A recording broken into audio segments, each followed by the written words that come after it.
आप सभी का हमारे चैनल पर बहुत बहुत स्वागत है। हम चैप्टर नंबर 9 की बात कर रहे हैं और अगला टॉपिक है इसमें, और वो है समरूप का मतलब होता है समांक। चुंबकीय क्षेत्र में घूर्णन करती धातु की छड़ में प्रेरित विद्युत वाहक बल। इसका मतलब कोई धातु की छड़ है, जैसे मान लीजिए ये कोई धातु की छड़ है और ये किसी चुंबकीय क्षेत्र में इस हिस्से को फिक्स करके और इस प्रकार से घूर्णन कर रही है। बात आपको समझ में आ गई होगी। ये छड़ इस प्रकार से घूर्णन गति कर रही है, जैसे मेरा पेन घूम रहा है ऐसे ये छड़ घूम रही है, और वहाँ पर समरूप चुंबकीय क्षेत्र उपस्थित है, जिसे मैं इसे क्रॉस के द्वारा रिप्रेजेंट कर रहा हूँ। क्रॉस का मतलब चुंबकीय क्षेत्र होता है और इस चुंबकीय क्षेत्र की दिशा कागज के तल के लंबवत अंदर की ओर होती है। समझ में आ गया होगा आपके। तो ये यहाँ कोई समरूप चुंबकीय क्षेत्र है जिसे मैं इन विभिन्न क्रॉस के द्वारा रिप्रेजेंट कर रहा हूँ। ये चुंबकीय क्षेत्र समरूप या समान चुंबकीय क्षेत्र है, अर्थात इसकी वैल्यू प्रत्येक जगह इक्वल है जहाँ जहाँ तक ये क्रॉस मैंने लगा रखा है। इसके अंदर मैंने माना कि ये एल लंबाई की कोई छड़ है जिसका एक सिरा ओ फिक्स कर दिया गया है और दूसरे सिरे को इस प्रकार से वर्ताकार पथ में घुमाया जा रहा है। इसके घूमने का कोणीय वेग क्या है? ओमेगा है। तो अब इस छड़ के अंदर कितना प्रेरित विद्युत वाहक बल उत्पन्न होगा उसकी वैल्यू हमें यहाँ पर फाइंड आउट करनी है। देखिएगा आप ध्यान से इसको। माना कैपिटल एल लंबाई की छड़ है, माना कैपिटल एल लंबाई की छड़ है जो ओमेगा कोणीय वेग से वामावर्त दिशा में घूम रही है। हमें इस छड़ के सिरों के मध्य प्रेरित विद्युत वाहक बल का मान ज्ञात करना है। क्लियर? इसके लिए माना छड़ के एक सिरे ओ से स्मॉल एल दूरी पर डी एल लंबाई का एक अल्पांश हम मानते हैं। क्या माना हमने कि इस ओ से ये जो बिंदु ओ है, इस ओ से स्मॉल एल दूरी पर कोई डी एल लंबाई का छोटा अल्पांश की हम कल्पना करते हैं, जिसके लिए प्रेरित विद्युत वाहक बल होगा E बराबर वी बी एल। ये फॉर्मूला आपको मैंने पहले पढ़ा दिया था। इसका मतलब क्या था कि अगर L लंबाई की कोई छड़ V वेग से B चुंबकीय क्षेत्र में गति करे तो उसके सिरों पर उत्पन्न प्रेरित विद्युत वाहक बल E बराबर होता है वी बी एल। यहाँ चूँकि मैं डी एल लंबाई के अल्पांश की कल्पना कर रहा हूँ, इस वजह से यहाँ एल की जगह क्या लिख दिया मैंने? डी एल लिख दिया है। तो ई की जगह क्या बन गया? डी ई बन गया है। अब चूंकि v बराबर आर ओमेगा आपने 11वीं क्लास में पढ़ लिया होगा, पर r की जगह यहाँ क्या आएगा? l, क्योंकि यहाँ त्रिज्या का काम स्मॉल l कर रहा है। क्योंकि मैं कह रहा था कि o से छोटे l दूरी पर यहाँ मान लो कोई dl लंबाई का अल्पांश था, तो v बराबर आर ओमेगा की जगह क्या रखा? l ओमेगा रख दीजिए यहाँ पर। तो ये हो जाएगा D E is equal to, इस v की जगह रखा l ओमेगा और b की जगह b और dl की जगह dl रखा, या D E is equal to omega B की जगह ओमेगा बी और एल डी एल ऐसे की ऐसे यहाँ पर आ गया है। क्लियर? तो डी ई बराबर हो गया ओमेगा बी और एल डी एल।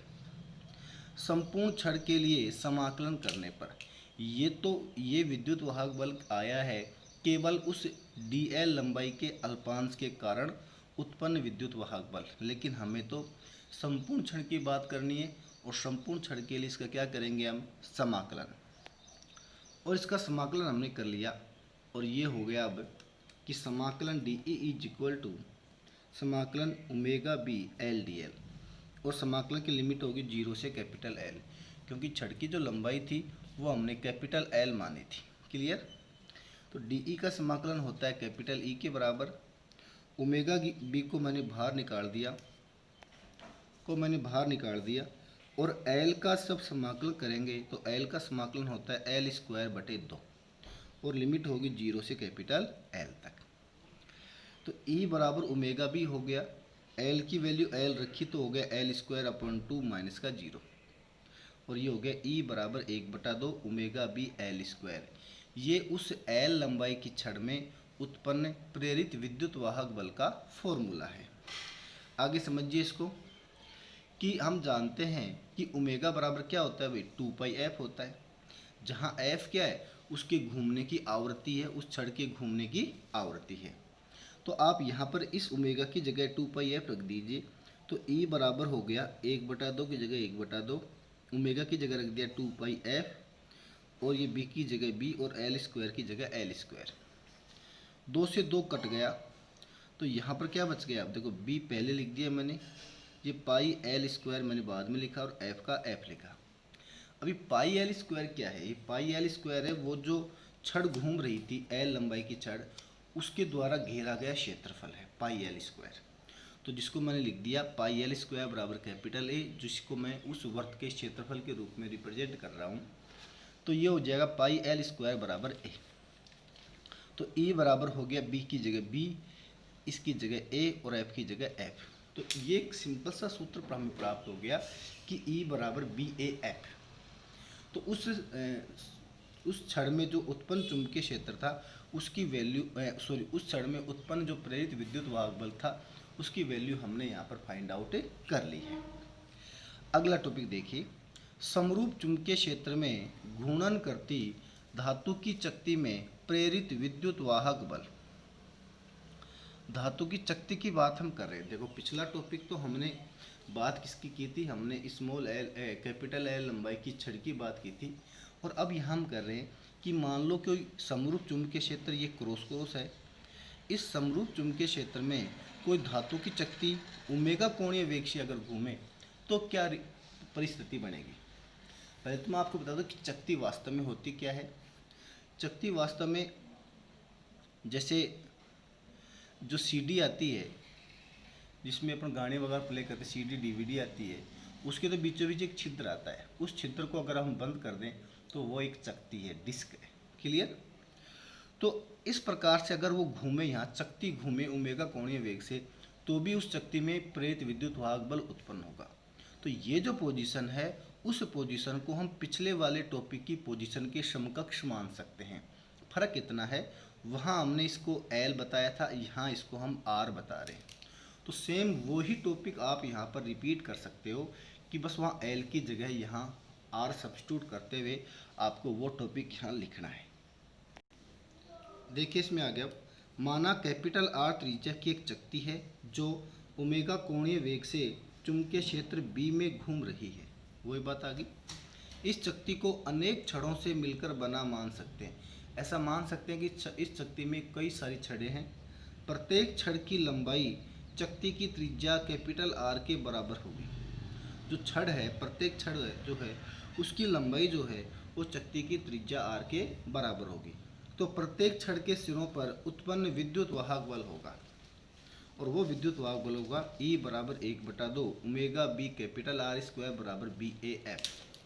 वो का वो फॉर्मूला है, वहाँ L स्क्वायर था, ये वहाँ उसकी जगह यहाँ पर क्या आ गया, R स्क्वायर आ गया, और फिर वही ओमेगा की जगह आप 2πf रखोगे तो ये क्या बन जाएगा, BAF। लेकिन अगर एग्जाम में ये चकती वाला टॉपिक आ गया तो फिर आपको यहाँ तक लिखने के बाद जो पिछला वाला जो टॉपिक था उसको यूं का यूं रिपीट करना है, ऐसे कि ऐसे आपको उतारना है, और आपको L की जगह R लिखते हुए उसको सोल्व करना है और यहाँ तक उसको कंप्लीट करना है। तो मैं तो ये रिकमेंड करूँगा कि आप अपने नोट्स में इस टॉपिक को वापस रिपीट करें और फिर ये सूत्र आप प्राप्त करें। अगला टॉपिक देखिए आप कि समरूप चुंबकीय क्षेत्र में आयताकार कुंडली की घूर्णन गति के कारण उत्पन्न प्रेरित विद्युत वाहक बल तथा प्रेरित विद्युत धारा। इसकी हम अगर बात करें तो देखो बात क्या है कि ये मैंने माना N और S दो चुंबकीय ध्रुवखंड हैं। इन चुंबकीय ध्रुवखंडों के बीच में ABCD एक आयताकार कुंडली उपस्थित है जो ओमेगा कोणीय वेग से घूम रही है। क्लियर। अब जब इस चुंबकीय क्षेत्र तो यहाँ इन चुंबकों की वजह से उपस्थित है, और इस चुंबकीय क्षेत्र में जब ये आयताकार कुंडली घूमेगी तो इस कुंडली में प्रेरित विद्युत वाहक बल और प्रेरित विद्युत धारा दोनों उत्पन्न होंगे, और उसकी वैल्यू हमें यहाँ पर फाइंड आउट करनी है। तो समझिए इसको ध्यान से। अब आप माना ए बी सी डी, इस डी को भी छोटा लिखो, ए बी सी डी एक आयताकार कुंडली है जिसमें कैपिटल एन फेरे उपस्थित है। मतलब इसमें एक फेरा नहीं है, हमने मान लिया कि कैपिटल एन फेरे हैं। यह कुंडली चुंबकीय ध्रुव खंडों एन तथा एस के मध्य उपस्थित है, इस एन और इस एस के बीच में उपस्थित है। तो कुंडली को पार करने वाले चुंबकीय फ्लक्स का मान होगा, और वो होगा फाई बराबर B vector dot A vector. Clear? Phi बराबर क्या होगा? B vector dot A vector. भाई हम चुंबकीय फ्लक्स की परिभाषा से ये बात जानते हैं, और जब डॉट हटाते हैं तो क्या आ जाता है? Cos theta. तो फाई बराबर हो गया B A cos theta. Theta बराबर ओमेगा टी होता है। कहाँ से आया? यहाँ से समझो। ओमेगा ओमेगा बराबर क्या होता है बेटा? थीटा अपॉन टी, है ना। कोणीय विस्थापन में परिवर्तन की दर को कोणीय वेग कहते हैं। तो थीटा बराबर हो गया ओमेगा टी। इस प्रकार से थीटा बराबर ओमेगा टी आया। तो ये बन गया फाई बराबर B A cos omega T. Phi बराबर B A cos omega T. ये क्या प्राप्त हो गया अपने को? उस कुंडली से गुजरने वाला चुंबकीय फ्लक्स प्राप्त हो गया। यदि एन फेरे उपस्थित हों तो ये हो गया फाई बराबर N B A cos omega T, समीकरण नंबर 1। इसको इसमें बंद किया, ये गलत बात है, इसको हटाओ आप। ऐसे इस ब्रैकेट में हम या इस ढांचे में हम कब बंद करते हैं? किस फॉर्मूले को बंद करते हैं? जो फॉर्मूला हमें जिस टॉपिक में जो फॉर्मूला डराइव करना हो उसी को ऐसे ब्रैकेट में हम बंद करते हैं। तो ये गलत बात थी इसमें। तो फाई बराबर N B A cos omega T, समीकरण नंबर 1। फैराडे व लेंज के नियम से होता है ई बराबर माइनस का D phi upon D T, समीकरण नंबर 2 हम जानते हैं। समीकरण 1 का मान समीकरण 2 में रखने पर ई बराबर minus D upon D T, और फाई की जगह लिख दिया N B A cos omega T. अब एन बी ए कॉन्स्टेंट है, इसको बाहर निकाल लीजिए। तो ई बराबर हो गया माइनस का एन बी ए, फिर डी अपॉन डी टी, और हो गया कोस ओमेगा टी। कोस ओमेगा टी का जो अवकलन होता है वो होता है माइनस का साइन ओमेगा टी। तो इसलिए लिख दिया मैंने ई बराबर माइनस का एन बी, तो यू का यू उतार दिया। कोस ओमेगा टी का अवकलन होता है माइनस साइन ओमेगा टी, और ओमेगा टी का अवकलन होता है ओमेगा, इसलिए ओमेगा को मैंने बाहर लिख दिया है। तो ई बराबर हो गया माइनस माइनस तो हो गया प्लस, और एन बी ए ओमेगा यहाँ से उठाया और साइन ओमेगा टी। अब मैंने माना कि ई जीरो बराबर एन बी ए ओमेगा, इसको माना अधिकतम प्रेरित विद्युत वाहक बल। तो ये क्या बन जाएगा? उस पोजीशन में बन जाएगा ई बराबर इसकी जगह लिख दिया ई जीरो और साइन ओमेगा टी, समीकरण नंबर 3। समीकरण 3 कुंडली में उत्पन्न प्रेरित विद्युत वाहक बल का समीकरण है। बहुत सिंपल सा टॉपिक था, एग्जाम में पूछा भी जा चुका है ये टॉपिक। आगे देखिए, यदि कुंडली का प्रतिरोध कैपिटल आर हो तो प्रेरित विद्युत धारा होगी, और वो होगी आई बराबर ई अपॉन आर।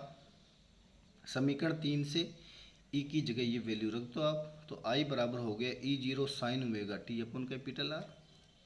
अब चूंकि आई जीरो बराबर होता है ई जीरो अपॉन आर, अधिकतम प्रेरित विद्युत धारा, तो बन गया आई बराबर आई जीरो साइन ओमेगा टी, समीकरण नंबर 4।